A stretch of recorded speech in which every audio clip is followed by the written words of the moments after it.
महाराष्ट्र लोकसेवा आयोगामार्फत 68 जागांच्या भरतीची जाहिरात प्रसिद्ध।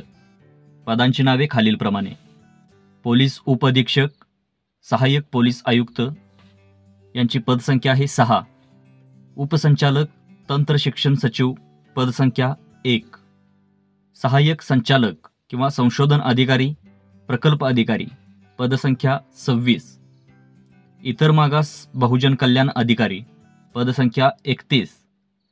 परीक्षा शुल्क पद क्रमांक 1 व 2 व 3 साठी खुल्या वर्गाला 719 रुपये व मागासवर्गीय 449 रुपये।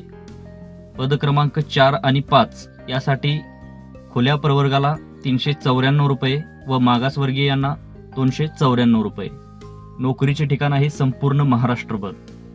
अर्ज करण्याची शेवटची तारीख 1 जानेवारी 2024। या सर्व पदांसाठी शैक्षणिक पात्रता व वयोमर्यादा वेगवेगळ्या असल्यामुळे याची शैक्षणिक पात्रता व वयोमर्यादेची माहिती खाली डिस्क्रिप्शनमध्ये GR दिलेला आहे व लिंक दिलेली आहे, त्यामध्ये आपल्याला पाहायला मिळेल।